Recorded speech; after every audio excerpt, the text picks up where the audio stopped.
చెప్తారు.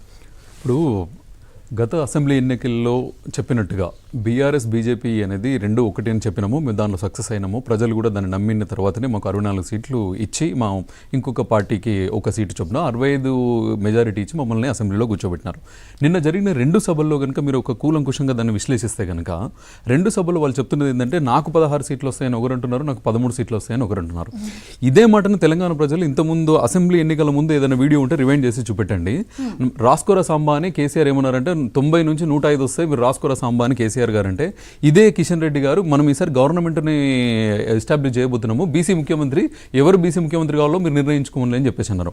అంటే ప్రజలను మాయం చేసే విధంగా ప్రజలను ఎట్లాగో మాటలు గారడి చేసి వాళ్ళను ఒక రకంగా ఓట్లు తెప్పించుకునే విధానం కోసం మళ్ళీ ఈ రెండు పార్టీలు కథన రంగంలోకి దిగి ఓట్లను ఏ విధంగా కాంగ్రెస్ నుంచి డైవర్ట్ చేయాలని చెప్పేసి ఈవెన్ చిన్న పార్టీలైన బీఎస్పీ పార్టీతో పొత్తు కలుపుకొని అంటే ఒక రకంగా అంటే గోప్యతను పాటిస్తూ అంటే BRS BJP and at the same time తర్వాత అక్కడ బీఎస్పీ అంటే మొన్నటి వరకు ఉన్న ఎంఐఎం అంటే ఇప్పుడు వాళ్ళ స్టాండ్ అనేది డిఫరెంట్గా ఉందనుకోండి. సో ఇవన్నీ పార్టీలు ఇక్కడ తెలంగాణలో జరుగుతుంది. ట్రయాంగిల్ పోరు ఎప్పుడు కాదు, అప్పుడు కాదు, ఇప్పుడు కాదు, ఏదున్నా రెండు సైడ్, ఒకటి కాంగ్రెస్ వర్గం ఏదంటే ఇంకోటి వాళ్ళ మిత్రపక్షాల వర్గం, లెఫ్ట్ వింగ్కి రైట్ వింగ్కు జరుగుతున్న భావజాలానికి మధ్యలో జరుగుతున్న పోరు ఇది. సో దానిలో కాంగ్రెస్ పార్టీని ప్రజలు ఆల్రెడీ ఆశీర్వదించారు. 65 సీట్లతో మమ్మల్ని కూర్చుని మేము ఇచ్చిన 6 గ్యారెంటీలలో 5 గ్యారెంటీలను మేము పూర్తి చేసుకోగలిగినాము. నిన్న ఇంక్లూడింగ్ మేము చెప్పని గ్యారెంటీ కూడా 63 లక్షల మహిళా సంఘాలకు 1089 కోట్లు కూడా నిన్న రిలీజ్ చేయడం జరిగింది.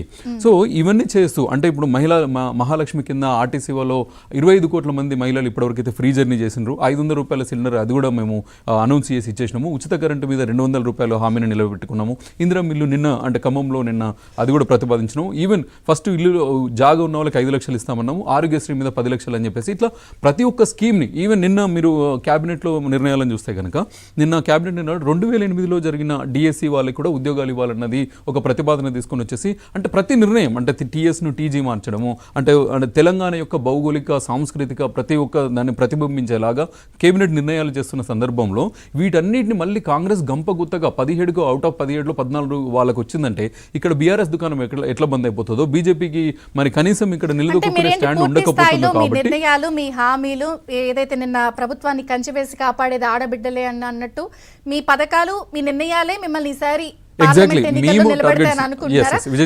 ఇప్పుడు ఒకటి బీఆర్ఎస్ బీజేపీ ప్రధానంగా సర్కార్ని కూల్చడానికి కుట్రలు పన్నుతున్నాయని కూడా పదే పదే ఆరోపిస్తున్నారు.